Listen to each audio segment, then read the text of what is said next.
I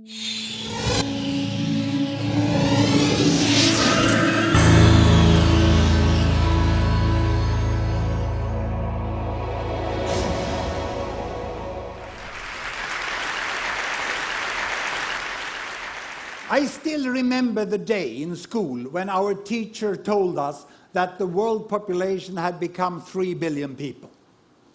And that was in 1960.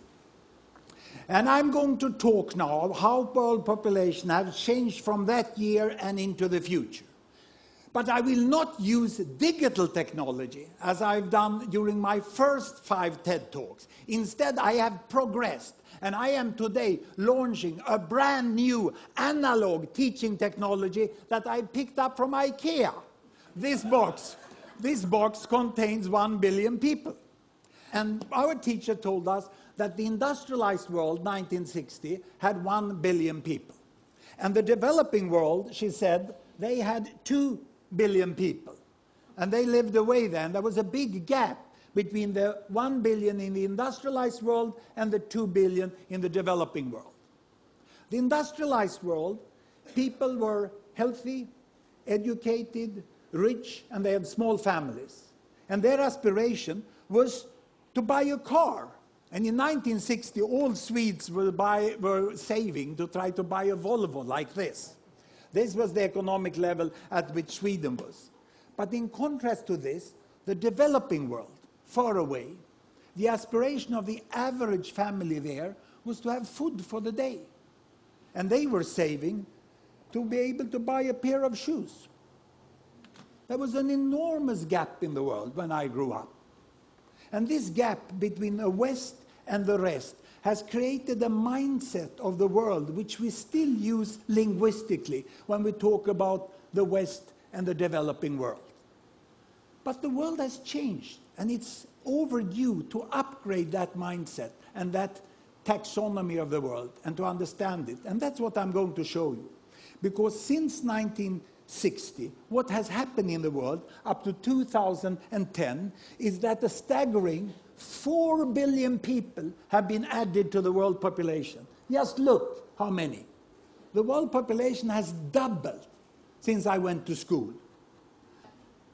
And of course there has been economic growth in the West. A lot of companies have happened to grow the economy, so the Western population moved over to here. And now their aspiration is not only to have a car, now they want to have a holiday on a very remote destination and they want to fly. So this is where they are today. And the most successful of the developing countries here, they have moved on, you know, and they have become emerging economies, we call them. And they are now buying cars.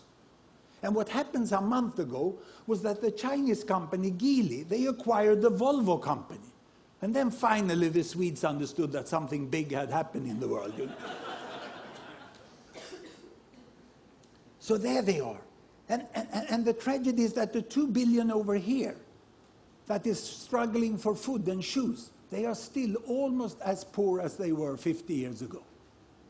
The new thing is that we have the biggest pile of billions, the 3 billions here, which are also becoming emerging economies.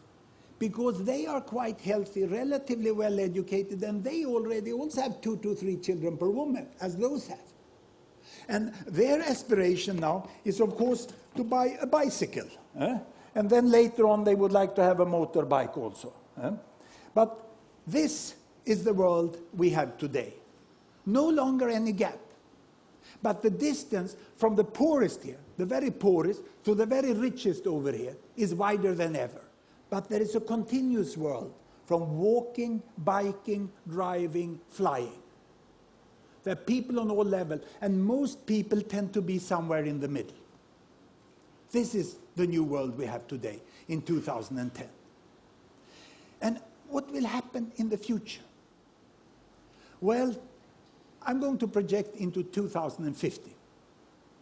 I was in Shanghai recently, and I listened to what's happening in China, and it's pretty sure that they will catch up, just as Japan did. All the projections. This one will grow with 1 to 2 or 3%, and this grows with 7, 8, and then they will land up here. They will start flying. And these lower middle income countries, the emerging economies, they will also forge forwards economically. And if, but only if, we invest in the right green technology so that we can avoid severe climate change and energy can still be relatively cheap, then they will move all the way up here. And they will start to buy electric cars, isn't it? This is what we will find there. So what about the poorest 2 billion? What about the poorest 2 billion here? Will they move on? Well, here population comes in, because there we already have 2 to 3 children per woman, family planning is widely used, and population growth is coming to an end. Here population is growing. So these 2 billions will in the next decades increase to 3 billions, and they will thereafter increase to 4 billions.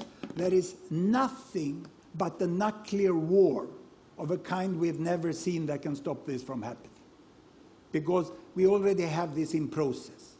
But if, and only if, they get out of poverty, they get education, they get improved child survival, they can buy a bicycle and a cell phone and come here, then population growth will stop up there in 2050. We cannot have people on this level looking for food and shoes, because then we get continued population growth. And let me show you why, by converting back to the old-time digital technology.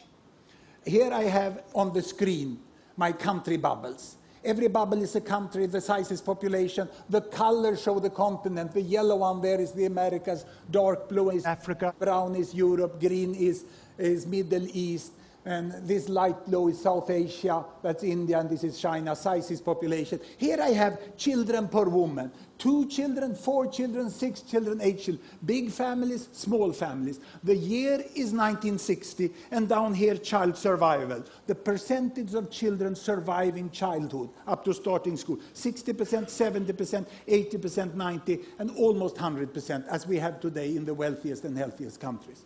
Look, this is the world my teacher talked about in 1960. 1 billion Western world here, high child survival, small families, and all the rest, the rainbow of the developing countries with very large families and poor child survival. What has happened? I start the world. Here we go. Can you see, as the year passed by, child survival is increasing. They get soap, hygiene, education, vaccination, penicillin, and then family planning. Family size is decreasing. They get up to 90% of child survival, then family is decreasing. Also the Arab countries in the Middle East is falling down there. Look, Bangladesh catching up with India. The whole emerging economy world joins the Western world with good child survival and small family size, but we still have the poorest billion. Can you see the poorest billion? Those boxes I had over here?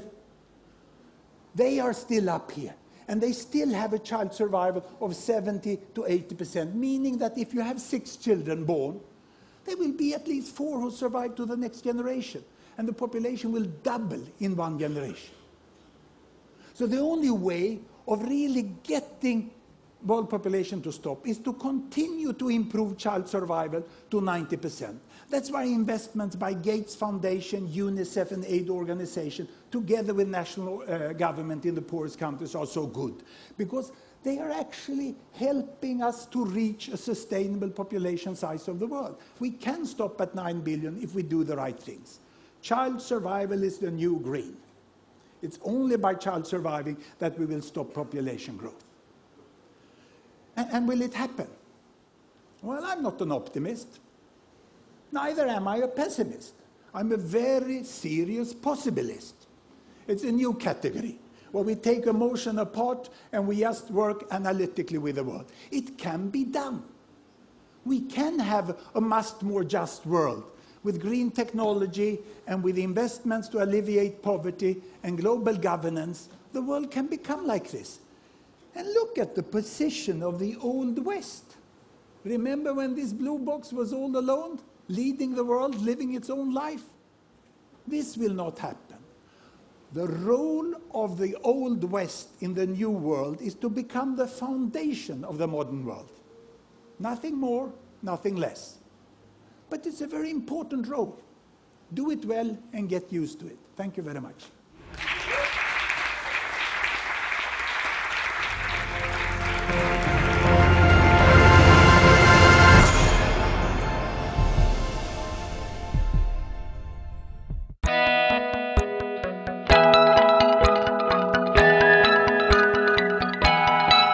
We are Intel,